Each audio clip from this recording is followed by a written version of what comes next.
Hi, I am doctor Anushka. इस channel में आपका स्वागत है। अभी जो रीसेंट एनएमसी की अनाउंसमेंट हुई थी उसके अकॉर्डिंग बहुत ज़्यादा प्रोबेबिलिटी है कि दिसंबर में एफएमजी होगा। एफएमजी हो या फिर नेक्स्ट हो, दोनों में ही पढ़ना तो है। So what I am trying to tell you that मैं भी एक एफएमजी हूँ, सो आई कैन रिलेट कि हाँ, जब एफएमजी था तो कैसी सिचुएशन थी। मैंने भी अपना एग्ज़ाम अभी जनवरी 2023 में दिया था। हमारा एग्ज़ाम पहले प्रीपोन्ड हुआ था, फिर पोस्टपोन्ड हुआ था। सो फाइनली जो दिसंबर 2022 का एग्ज़ाम था वो जनवरी 2023 में हुआ था, तो तब हमने दिया था और मैंने वो एग्ज़ाम पास कर लिया था। और उसके बाद अभी मैं एक्सटर्न हूँ आरएनटी मेडिकल कॉलेज उदयपुर में। तो जैसे आज है 15 जुलाई और मैंने भी अपनी प्रिपरेशन ऑलमोस्ट 16 जुलाई से ही स्टार्ट की थी। एक्चुअली हमारे घर में दो शादी थी तो मैं नहीं प्रिपेयर कर पाई थी 2-3 महीने। तो मैंने भी 16 जुलाई से प्रिपरेशन चालू की थी। मेरे ऑलमोस्ट 9 सब्जेक्ट्स हुए थे, बाकी सारे बाकी थे। तो ऐसा कुछ भी नहीं है कि आप लेट स्टार्ट करोगे या जल्दी स्टार्ट करोगे। ये सारे कॉन्सेप्ट्स जो है ना, it's all in your mind. Reality में ऐसा कुछ भी नहीं है। बहुत सारे लोग हैं जो बहुत पहले से भी पढ़ रहे होते हैं, बट एग्ज़ाम आते आते उनका प्रिपरेशन होता है, उसमें समथिंग लैकिंग होता है, या फिर किस्मत कहो या कुछ भी कहो, बट वो एग्ज़ाम नहीं क्लियर कर पाते हैं।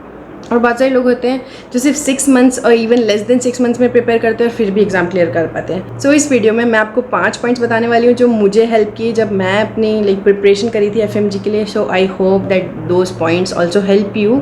और उसके अलावा भी अगर आपको कोई दिक्कत है तो यू कैन DM मी और you can comment down below this video, so I can respond to those comments and help you as much as possible, because मेरा जो concept है with this channel also is that I can help as many people as I possibly can. Even if I can help one person, that is also a huge thing for me.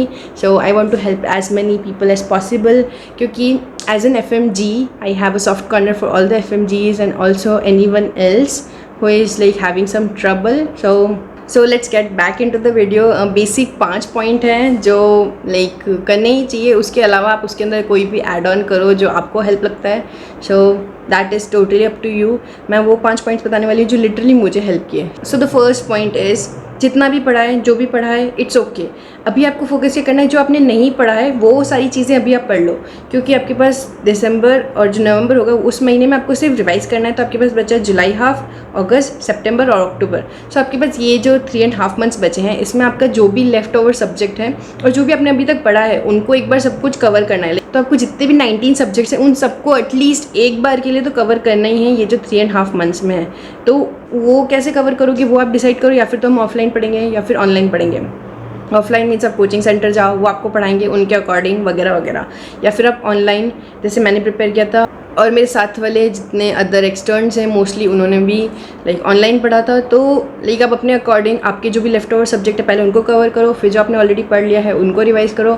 So that totally depends on you, but at the end what matters is self study, क्योंकि पढ़ना आपको है, revise आपको करना है, समझना आपको है और एग्ज़ाम में रिकॉल भी आपको करना है। क्योंकि एग्ज़ाम डे पे व्हाट मैटर्स इज़ दैट आपने जितना भी थ्योरी पढ़ा है ना, वो कैसे आप क्वेश्चंस में अप्लाई करके क्वेश्चन सॉल्व कर सकते हो। आपने, आई एम श्योर सब हार्डवर्क करते हैं, बट अगर आप जितना भी आपने पढ़ा है थ्योरी में अगर आप वो अप्लाई ही नहीं कर सकते क्वेश्चंस में, so there is no point to all of this. क्योंकि एग्ज़ाम का पर्पस आपकी नॉलेज चेक करना नहीं होता है। एग्ज़ाम का पर्पस होता है कि आपने जो भी पढ़ा है वो कैसे आप रिकॉल करके क्वेश्चन सॉल्व कर सकते हो। सो ये अपनी ये जो चीज़ है ये अपने माइंड में बिठा लो कि मुझे क्वेश्चंस करना तो आना ही चाहिए। चाहे मुझे थ्योरी इतनी अच्छी आती नहीं हो, बट मैं अगर क्वेश्चन कर सकता हूँ या कर सकती हूँ तो मैं एग्ज़ाम क्लियर कर लूँगी डेफिनेटली। सो दैट्स वाई अपनी क्वेश्चन प्रैक्टिस तो हमेशा कंटिन्यू रखना, चाहे आप ऑफलाइन पढ़ रहे हो या ऑनलाइन पढ़ रहे हो, वो बहुत ज़्यादा इंपॉर्टेंट है। और याद रखना, सिर्फ कोचिंग जाना इंपॉर्टेंट नहीं है, कोचिंग से आके सब कुछ रिवाइज़ करना, सब कुछ रिकॉल करना, सब कुछ समझना बहुत ज़्यादा इंपॉर्टेंट है। सो कोचिंग चाहे ऑनलाइन हो चाहे ऑफलाइन हो, पढ़ना आपको ही है। टीचर्स अपना काम कर देंगे, उसके बाद पढ़ना आपको ही है। सो अपने दिमाग में बिठा लेना कि कहीं पे भी पढ़ूँ, बाद में मुझको रिवाइज़ करना है, रिकॉल करना है और समझना है सब चीज़ों को। थ्योरी भी करो और क्वेश्चंस भी सॉल्व करो। इसलिए इंपॉर्टेंट है कि आप एक्चुअली डिटरमाइन करो कि या फिर तो मैं ऑनलाइन पढ़ूँगी या फिर मैं ऑफलाइन पढ़ूँगी, और फिर उसके बाद कैसे अप्रोच करूँगी मैं अपने सब्जेक्ट्स को और क्वेश्चंस को। सो ये पॉइंट बहुत ज़्यादा इंपॉर्टेंट है। सेकेंड पॉइंट है नोट्स का। अभी इस टाइम पे आपके पास ऑलमोस्ट लाइक आपको नवंबर दिसंबर तो रिवाइज़ करना है, तो आपके पास बचा जुलाई, हाफ अगस्त, सितंबर, अक्टूबर। तो ये जो 4 महीने हैं इसमें आप लाइक सारे नोट्स नहीं प्रिपेयर कर सकते।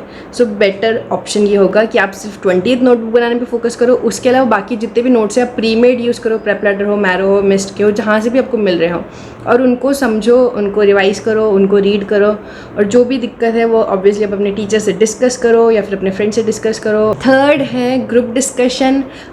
ग्रुप डिस्कशन सीरियसली बहुत ज़्यादा हेल्पफुल होते हैं, क्योंकि अभी जैसे मैं इंटर्नशिप कर रही हूँ RNT में, तो बहुत बार ऐसा होता है कि कुछ टॉपिक्स होते हैं जो मैंने FMG के टाइम पढ़े थे पर मुझे याद नहीं थे, पर जब टीचर्स मुझसे पूछते हैं, मैं डिस्कस करती हूँ, या फिर अपनी जो दूसरे इंटर्न्स हैं उनके साथ भी जब मैं चीज़ें डिस्कस करती हूँ ना, तो वो चीज़ें याद रहती हैं। और FMG के टाइम पे भी ऐसा हुआ था, मेरे 3-4 फ्रेंड्स हैं लाइक फिक्स, उनके साथ मैं रोज़ डिस्कशन करती थी, चाहे वो कितना ही स्टूपिड क्वेश्चन क्यों ना हो या कितना ही बेसिक क्वेश्चन क्यों ना हो। लाइक मैं ये नहीं सोचती थी कि यार कितने एम्बैरेसिंग होगा कि मैं उनसे इतनी बेसिक चीज़ें पूछ रही हूँ। ये चीज़ें एम्बैरस होने की नहीं आता तो नहीं आता, तो ये सारी चीज़ें अपने फ्रेंड्स से या किसी से भी डिस्कस करो on A daily basis, on a regular basis.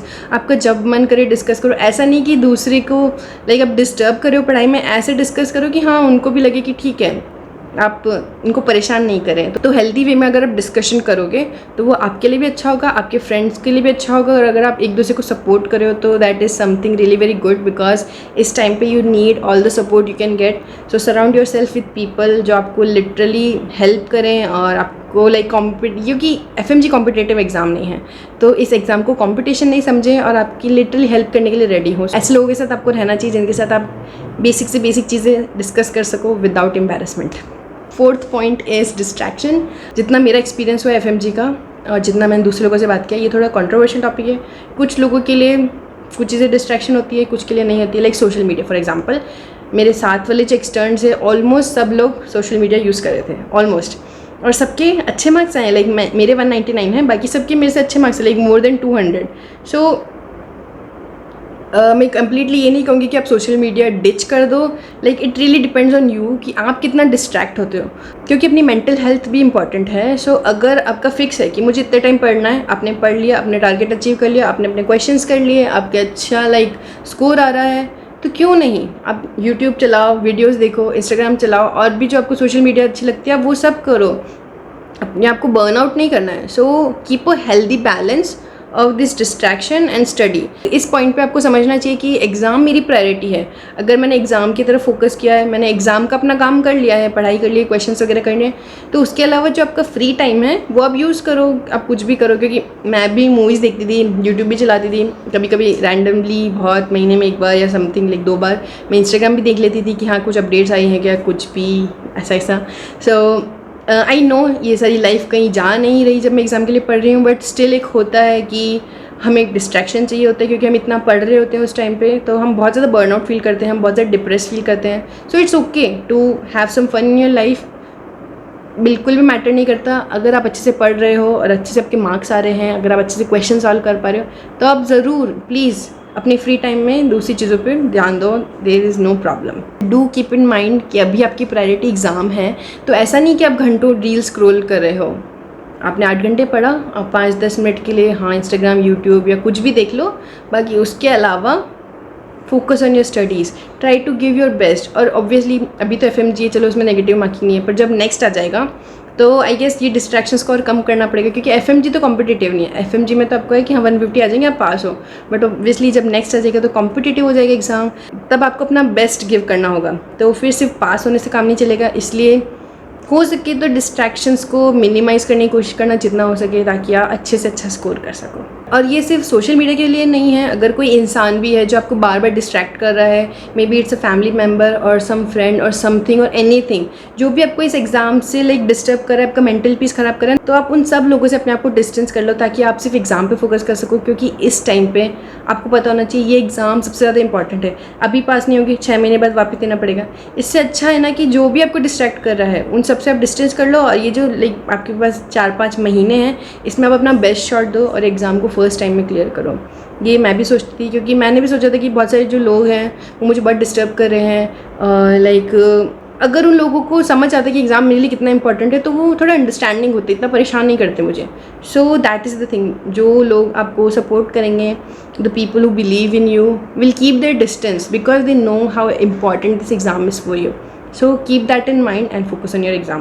Fifth point is Q bank. इस क्यू बैंक को मैंने एक्चुअली सारे पॉइंट्स में फोकस कर दिया है, बट स्टिल मैं वापस इसके लिए एक अलग से पॉइंट में इसको फोकस करूँगी कि क्यू बैंक करना बहुत ज़्यादा इंपॉर्टेंट है। क्यू बैंक, और क्यू बैंक में भी स्पेशली PYQs बहुत ज़्यादा इंपॉर्टेंट है। आप कोई और क्वेश्चन करो नहीं करो, बट PYQs अगर आप 3-4 बार रिवाइज कर लोगे और उसमें जो टॉपिक दिए हुए हैं उनको समझ लोगे और उनके आसपास की चीज़ें भी अगर पढ़ लोगे ना, तो बहुत ज़्यादा हेल्प होगी। क्योंकि मुझे अपने एक्सपीरियंस से पता है ना कि मैंने सिर्फ FMG सॉल्यूशन की थी और प्रेप लैडर पे जितने भी PYQs थे वो सारे किए थे और रिकॉल वीडियोज़ देखे थे। तो रिकॉल वीडियोज़ देखने से क्या होता है, आपको पता चल जाता है कि टीचर्स कैसे अप्रोच करते हैं क्वेश्चंस को। सो यूट्यूब पे है, आपको ज़रूरी नहीं कोई ऐप ही हो, उनके सबके यूट्यूब चैनल है, तो वो सब रिकॉल वीडियोज़ लेकर आते हैं। तो वो रिकॉल वीडियोज़ देखो, आप अलग अलग टीचर्स की देखो, उसमें मल्टीपल क्वेश्चंस मिलेंगे आपको कि टीचर्स कैसे अप्रोच करते हैं और टीचर्स ने क्यों कौन सा आंसर पिक किया है, क्या रीज़न था। तो रिकॉल वीडियोज़ देखो, PYQs देखो, PYQs के अंदर कौन सा टॉपिक है, या फिर तो आप नीचे जो लाइक क्वेश्चन के नीचे जो एक्सप्लेनेशन होती है वो पढ़ो, या फिर आपको पता है कि हाँ ये टॉपिक मैंने यहाँ पे पढ़ा था और मुझे कुछ डाउट है, क्योंकि कभी कभी होता है ना ऐप्स में गलत आंसर दिए होते हैं। तो अगर आपको डाउट है कि यार ये क्वेश्चन गलत है, तो आप अपने फ्रेंड्स के साथ डिस्कस करो, या फिर उस टॉपिक को आप अपने नोट्स में देखो कि यार यहाँ पे ऐसा क्यों दिया हुआ है और किस चीज़ की वजह से आंसर अलग है। क्या पता वो एक्चुअली आंसर गलत हो, या फिर क्या पता आपको समझ नहीं आ रहा हो कि आंसर क्यों गलत है। So it's really very important कि आप क्वेश्चन करके उसको देखो कि क्यों गलत हुआ है। सिर्फ क्वेश्चन करके छोड़ना इंपॉर्टेंट नहीं है, ये देखो कि क्यों गलत हुआ है। अपना टाइमर लगाओ। जैसे मैंने अपने फ्रेंड का इंटरव्यू लिया था, तो उसने बहुत अच्छी बात बोली थी कि क्वेश्चंस टाइमर लगा के करो ताकि आपका टाइम मैनेजमेंट अच्छा होगा। वो मैं नहीं करती थी, but I will try to do that from now on कि मैं टाइमर लगा के क्वेश्चन करूँ, क्योंकि एग्जाम में टाइम मैनेजमेंट तभी आएगा ना जब हम अभी से प्रैक्टिस करेंगे। जितने भी क्यू बैंक है, लास्ट 5 ईयर्स के क्वेश्चंस करने हैं आपको, FMG, INICT और NEET PG। INICT क्यों बोल रही हूँ, क्योंकि नेक्स्ट हो सकता है, अगर नेक्स्ट होगा तो वो एम्स कंडक्ट कर रहा है। तो INICT पैटर्न के जो क्वेश्चंस अगर आप देखोगे, उनके टॉपिक्स देखोगे, तो मे बी आपको हेल्प करेंगे फ्यूचर में। अगर आप अभी से, अभी आपके पास 4.5 मंथ से अगर आप अभी से लास्ट 5 ईयर्स के क्वेश्चन करने लगोगे, तो आपके सारे क्वेश्चन एटलीस्ट एक बार रिवीजन तो हो ही जाएगा। और मैं तो रेकमेंड करूँगी कि मल्टीपल रिवीजन करो, 2 बार तो एटलीस्ट रिवाइज करो ही सारे क्वेश्चन। क्योंकि कभी कभी होता है कि आपका माइंडसेट कुछ अलग होता है। आप नोटिस करोगे कि उस टाइम पर मेरा माइंडसेट कुछ और था, तो जब मैंने क्वेश्चन किया था तब सही हुआ था, और अभी जब मैं क्वेश्चन कर रही हूँ तब गलत हो रहा है या सही हो रहा है, जो भी है। तो आपको रियलाइज़ होगा कि हाँ, आपका माइंडसेट से कितना अफेक्ट होता है क्वेश्चंस को, कि आप कैसे आंसर लाइक टिक कर रहे हो। So all these things you will understand जब आप क्वेश्चन करोगे। And the last one bonus thing that I want to say is manifesting. ये जो मैनिफेस्टिंग थिंग है, ये मेरी बहन ने लाइक मुझे इंट्रोड्यूस करवाई थी। जब मैं थोड़ा लाइक डिप्रेस थी, मैं अपनी बहन से बात करती थी कि यार मुझसे नहीं हो रहा, मुझे अच्छा नहीं लग रहा, मुझे मोटिवेटिंग एंड एक्सेट्रा एक्सेट्रा। तो उसने मुझे एक वीडियो भेजी थी जो मेरे पास अभी भी है। तो मेरी बहन बहुत ज़्यादा बिलीव करती है मेडिटेशन में, सो उसने मुझे ये वीडियो रेकमेंड की थी। और ये वीडियो मैं रोज़ सुबह लाइक थोड़ा बहुत योगा करते टाइम सुनती थी, क्योंकि बहुत ज़्यादा अच्छी वीडियो है। It's just I guess 14 minutes, तो बहुत ज़्यादा अच्छी वीडियो है। इसका नाम है the most powerful guided meditation to manifest what you want in life. So इस टाइम पे मैंने एक्चुअली रियलाइज़ किया the power of meditation and the power of manifesting. So seriously बहुत ज़्यादा ज़रूरी है कि आप बिलीव करो अपने आप में, अपनी स्किल्स में, कि हाँ मैं कर सकती हूँ और मैं पास हो जाऊँगी और मैं अच्छे मार्क्स से पास होंगी। और मैनिफेस्टेशन का ये मतलब नहीं कि सिर्फ आप ये चीज़ों को सोचो और बस छोड़ दो। मैनिफेस्टेशन का मतलब है कि आप ये चीज़ों के बारे में बिलीव करो, लिटरली बिलीव करो, इन चीज़ों के बारे में सोचो और फिर उस गोल के टुवर्ड्स वर्क करो, तभी वो चीज़ें होती हैं। इट्स रियली वेरी इंपॉर्टेंट, क्योंकि हमारी मेंटल हेल्थ भी बहुत इंपॉर्टेंट है। एग्जाम के टाइम पे हम डिप्रेस, थोड़ा एंक्शियस, थोड़ा लोनली होते हैं। So it's really very important कि हम अंडरस्टैंड करें कि हाँ हमारा ये गोल है और ये बहुत ज़्यादा इंपॉर्टेंट है, और हम जितना पॉजिटिव एटीट्यूड से इस गोल की तरफ जाएंगे उतना हमारे लिए अच्छा है। सो ये जो वीडियो है ये मैंने डाउनलोड की थी 31 अक्टूबर 2022। सो ये वीडियो मैं आपको लिंक में शेयर कर दूँगी, so you can also watch. So this is one of the most amazing videos that I was watching during my time like preparation. So I hope this video also helps you as much as it has helped me. I hope that you're able to do all the hard work that is needed by you and that you're able to achieve your goal soon and you start your internship, and maybe I will see you on the other side of this camera over here in R&T. Maybe you are an extern, who knows, maybe it can happen. So जब होगा तब देखा जाएगा, but अभी के लिए बोलूँगी कि आप अपना अच्छे से बेस्ट एफर्ट्स दो ताकि आप फर्स्ट अटेम्प्ट में क्लियर हो और आपके पास कोई रिग्रेट्स नहीं रहे। लाइक आई नो सब हार्डवर्क करते हैं, किस्मत का भी बहुत ज़्यादा खेल होता है। सो इट्स रियली इंपॉर्टेंट कि अभी आप ये चीज़ें फॉलो करो, अच्छे से टाइम शेड्यूल बनाओ, अच्छे से पढ़ो, अच्छे से रिवाइज करो, क्वेश्चंस करो। और एग्ज़ाम के थोड़े दिन पहले कैसा होता है वो मैं जब एग्ज़ाम आने वाला होगा ना तब आपसे डिस्कस करूँगी कि हाँ कैसा होना चाहिए एग्ज़ाम के थोड़े दिनों पहले, लाइक आप कैसा अपने आप को मेंटली स्टेबल रखो, तब उसके बारे में तब बात करेंगे। बट अभी के लिए that's all for this video. Thank you so much for watching this video. I hope this video was helpful to you. और मैं एक टेलीग्राम चैनल बनाने की सोच रही हूँ ताकि एक कम्युनिटी बन जाए जहाँ पर हम एक दूसरे को मोटिवेट कर सकें, क्योंकि मुझे भी अभी नीट पीजी के लिए पढ़ना है। So I was hoping to get all the motivation and all the inspiration from you guys, and I hope I can help you guys too. So मैंने सोचा कि मैं एक टेलीग्राम चैनल बनाती हूँ ताकि थोड़ा प्राइवेसी प्रोटेक्टेड रहे, क्योंकि टेलीग्राम पर हम एक दूसरे का नंबर नहीं शेयर करते, इट्स जस्ट अ चैनल। सो मैं एक टेलीग्राम चैनल बनाने वाली हूँ, उसका लिंक मैं डिस्क्रिप्शन में डालूंगी, you can join that and we can help each other. So if you are serious about this thing then please join the channel. So I will see you over here and over there also, and we can help each other out. And that's all for this video. Thank you so much for watching this video. और इस video से अगर आपको कुछ भी help मिली हो और अगर आपको इस वीडियो के बारे में कुछ भी अच्छा लगा हो then please give it a like and subscribe to my channel for more videos and share this video with anyone who needs to see this video, because this really helps me and really motivates me to make more such videos, and I will try to improve my channel to the best of my abilities. And that's all. Thank you, and I will see you guys soon. Bye.